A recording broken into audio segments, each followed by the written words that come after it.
Seleção de volta com o Cereto, Roger Flores e o Kleber Machado. Daqui a pouquinho o Kleber volta ao programa, caiu a internet. E agora com o Henrique Fernandes, para a gente falar do Cruzeiro. Hoje, um ano de Cruzeiro rebaixado.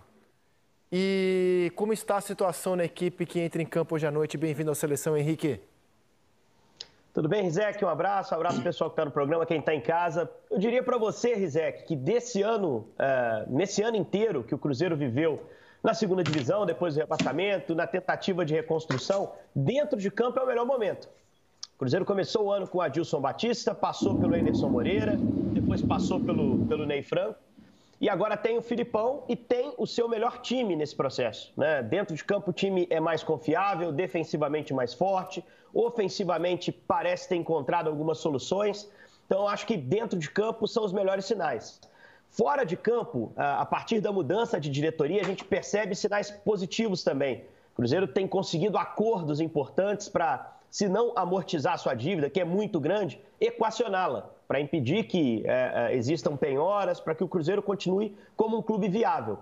Claro que tem a frustração pela campanha na Série B. Se a gente pega o que foi a Série B do Cruzeiro até aqui, só agora o time dá sinais positivos, né? Perdeu muitos pontos, começou no campeonato com 6 pontos a menos. Mas nesse ano, o balanço que a gente pode fazer é que dentro de campo e fora de campo, a gente parece estar vendo o Cruzeiro nesse momento de forma mais promissora. Vamos ver se o Cruzeiro ainda consegue, dentro dessa Série B, uma arrancada para conseguir um acesso, nesse momento até inesperado, pelo contexto geral do campeonato, distanciamento para o G4.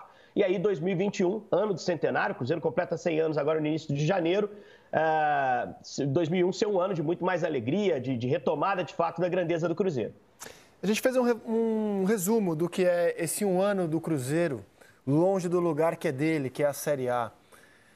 Ficaram o Fábio, o Léo, o Kaká e o Wellington. O Henrique, o Jadson e o Sassá foram emprestados e voltaram. Contratações, foram 23 atletas que chegaram em 2020, sendo que metade já saiu ou está fora dos planos. O time foi eliminado na primeira fase do Campeonato Mineiro, na terceira fase da Copa do Brasil e hoje é o 11º na Série B. É um ano traumático. Já está no 4º treinador da temporada. Adilson Batista, Anderson Moreira, Ney Franco antecederam Luiz Felipe Scolari. O clube conseguiu reduzir a folha salarial de 16 milhões para 3,5 milhões, se adequando à realidade da Série B. Convive com atraso de salários. E quando você coloca lado a lado o time do rebaixamento com o time que o Cruzeiro tem hoje, ainda me faz pensar como é que o Cruzeiro conseguiu cair com essa escalação. O problema ali não era jogador, claramente, né? O time do rebaixamento foi Fábio, Orejuela, Kaká, Léo e Dodô, Henrique, Ederson, Jadson, Marquinhos Gabriel, Pedro Rocha e Ezequiel. Time ruim esse, hein, também. Mas tinha jogador, né, para não cair, né, Roger? Porque você tá pegando um retrato do último jogo do último jogo, né, no jogo contra o Palmeiras. O elenco tinha nomes muito mais robustos do que esse aí. Sem dúvida. Mas era um time muito acima da média em relação à idade, né? Sim. Mas ficar chorando ou derramando lágrimas em relação ao que aconteceu ano passado não vai ajudar o Cruzeiro em nada. Acho que o Cruzeiro tem que focar no presente. Eu acho que ainda tem alguma chama que pode acender, principalmente por causa do tamanho do clube e do peso da camisa em relação a essa reta final de campeonato. Faltam, acho que 12 rodadas, não é isso? Para a Série B? 12 rodadas, são 9 pontos de diferença que o Cruzeiro tem para a briga pelo G4. Se não tivesse perdido os 6 pontos, estaria a 3 pontos do G4, e aí seria muito mais palpável para o Cruzeiro essa reação. Aí a gente está com a tabela, né, Rizek? Sim. O Cuiabá é o primeiro ali classificado, né, com 43 pontos. Se a gente girar a tabela, a gente vai ver o Cruzeiro com 34, com os 9 pontos que eu falei, né? Somados aos 6 que ele perdeu, seriam 40 pontos, 3 pontos atrás só do Cuiabá. Mas ainda tem essa chama, né? Com essa recuperação, voltou a ganhar dentro do Mineirão no último jogo contra o Brasil de Pelotas. ganhou da Chapecoense fora, então foram resultados importantes para que o torcedor voltasse a acreditar. Em algum momento dessa competição, nem o maior dos cruzeirenses, o mais apaixonados, acreditaria. Depois dessa sequência, eu acho que voltou a acender uma chamazinha de que o Cruzeiro ainda pode, nesse ano, recuperar sua condição de Série A de Campeonato Brasileiro. Ô Henrique, se o Filipão tem 10 jogos à frente do Cruzeiro, né, com 70% de aproveitamento, se ele mantiver esses números, o Cruzeiro chega no G4? Já há uma matemática nesse sentido, uma projeção nesse sentido? Há 2 rodadas antes do jogo contra o Confiança, Rizek, eu tinha essa conta ajustada, se ele mantivesse o aproveitamento ali atrás, antes do jogo contra o Confiança. Tem 2 vitórias e uma derrota desde então. Ele teria 60 pontos ao final do campeonato. Com a matemática atual, deve bater algo perto disso. A gente acha que esse ano a gente vai ter um ponto de corte ali entre 63 e 64 pontos. Então o Cruzeiro talvez tenha que subir um pouquinho ainda o seu aproveitamento. Se fala em 10 vitórias nos 12 jogos que faltam, para que o Cruzeiro consiga efetivamente uma pontuação de acesso. Mas assim, o objetivo a curto prazo do Cruzeiro é nessa semana ganhar os 2 jogos que vai fazer fora de casa, o de hoje contra o CRB e o de sexta contra o Vitória, para chegar ali a uma pontuação segura de 40 pontos, não se falar mais em rebaixamento, né, e poder começar a olhar só para cima. O Filipão falou disso muito claramente. Ele, Filipão, acha que a briga ainda é contra o descenso, apesar do time ter uma posição até segura em relação ao rebaixamento. E apesar de eu achar também que isso nunca foi um assunto muito sério. Assim. O Cruzeiro, em algum momento, esteve na zona de rebaixamento, mas com desempenho um pouco melhor, desempenho bastante para, pelo menos, se manter na Série B. A partir das 2 vitórias essa semana, se o Cruzeiro conseguir, e fora de casa tem conseguido pontuar muito bem com o Filipão, ainda não perdeu como visitante, né? Uma derrota só nessa passagem dele, aquele jogo contra o Confiança no Mineirão. Se conseguir passar por essa semana com 2 resultados positivos, aí vai olhar para cima. Filipão diz que tem muito time entre o Cruzeiro e o G4, e isso é um fato. Por isso, o Cruzeiro não pensa ainda em briga por acesso, palavras do próprio comandante. E a informação, o Cruzeiro também planeja 2021, contando que esteja na Série B.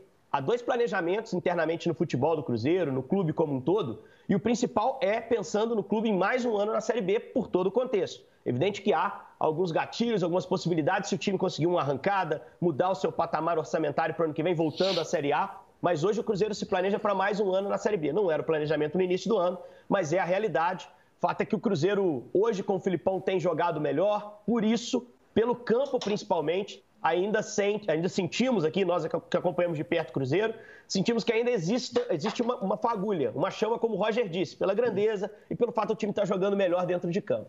E o Ramon, cara, que saiu do Vasco, ficou um tempo sem trabalhar e assumiu o CRB, não conseguiu bons números lá. Ele assumiu o CRB, o time estava em 11º, hoje é o 13º. Até teve 2 vitórias, mas o time já está 4 sem ganhar e no total ele teve 39% de aproveitamento. Ou seja, o ramonismo teve um curto sucesso esse ano, Henrique, no Vasco. Um curto sucesso. O CRB está passando por uma reformulação com o campeonato em andamento, né? Se a gente for lembrar, o CRB tira o Cruzeiro da Copa do Brasil nessa temporada, né? Conseguiu eliminar o Cruzeiro lá atrás, ainda era outro treinador, era o Marcelo Cabo. O Léo Gamalho era o artilheiro do Brasil, foi o carrasco do Cruzeiro. Mas hoje é um time bem diferente. Hoje é um time que trocou seu treinador, o Ramon, que está tocando. E ganhou também no primeiro turno, né, Henrique? Ganhou também no primeiro turno. Foi o jogo da demissão do Anderson, Roger. Conseguiu, na verdade foi um empate em 1-1, né? O jogo no Mineirão, mas com gosto de derrota para o Cruzeiro, porque o gol sai no finalzinho. O gol do Gamalho sai no finalzinho, um erro até do Felipe Machado ali na saída de bola. Então é um time que mudou muito em relação ao time que enfrentou o Cruzeiro outras 3 vezes na temporada. Hoje o Cruzeiro é mais forte que o CRB, não era a realidade do primeiro turno. No primeiro turno, o CRB do Marcelo Cabo me parecia melhor que o Cruzeiro do Anderson àquela altura. Hoje não, hoje o Cruzeiro é um time muito mais confiável, muito mais consistente. É bem verdade que vai ter que mudar a escalação que foi bem nos jogos contra o América e contra o Brasil de Pelotas, principalmente. O melhor jogo do ano do Cruzeiro para mim foi no sábado, o 4-1 contra o Brasil de Pelotas. O Ayrton está suspenso hoje e aí pode ser que volte o centroavante, que acho que a grande mudança do time do Cruzeiro foi a chegada do Sobis. O Sobis mudou o ataque do Cruzeiro, como chegou bem, como fisicamente está bem. E um cara que quando chegou a gente tinha até certa dúvida, porque no Ceará do Guto Ferreira ele não era titular absoluto. Ele era um cara que participava dos jogos, mas muito mais entrando. Normalmente não completava 90 minutos de um jogo. Só que no Cruzeiro ele passou a ser um protagonista. Fez o gol da vitória em Chapecó contra a Chapecoense, fez gol no Clássico contra o América e no sábado fez o que fez. Gol do meio do campo, assistência, gol de pênalti. Então acho que a entrada do Sobis fazendo com que o Cruzeiro não tivesse mais a figura do centroavante, fez com que o ataque funcionasse melhor, ajustou mais o time. O Filipão também botou mais um meio-campista com mais características de marcação, o Felipe Machado, e tirou o Regis. O Cruzeiro hoje se acertou, tem um time base, que não vai manter hoje à noite, porque o Ayrton está suspenso. Vamos ver se o Filipão vai manter a velocidade no lado com o Wellington, ou se entra com o Marcelo Moreno deslocando o Sobis para o lado de campo. Mas a chegada do Sobis, Zizek, para mim foi o ponto de mudança, o ponto de ajuste, de acerto desse time do Filipão, que já era bom antes da chegada dele, mas se tornou ainda melhor e hoje enfrenta qualquer time da Série B com muita capacidade. Henrique Fernandes, grande abraço para você, meu cara, e até a próxima. Valeu, até a próxima, gente. Um abraço. Para fechar o programa de hoje, com o Kleber Machado de volta, a gente vai eleger o gol da rodada do Campeonato Brasileiro. Roger Secador, né? Roger Secador, impressionante, Roger. Foi só vocês elogiarem a Rosinei, começou a perguntar de barulho, começou a estourar tudo. Centro de gerenciamento de enchentes informa. Estado de emergência na cidade de São Paulo, riscos de pontos de alagamento. De novo, hein? Impressionante. Quando o Kleber participa aqui do Seleção, tem enchente em São Paulo. A gente é o nosso termômetro do tempo em São Paulo, hein? Pô, não fala assim, pô. A culpa é sua agora, é São Paulo, mas podia se chamar São Pedro, porque chove muito. Roda a vinheta, vamos para o gol da rodada e fechar o Seleção.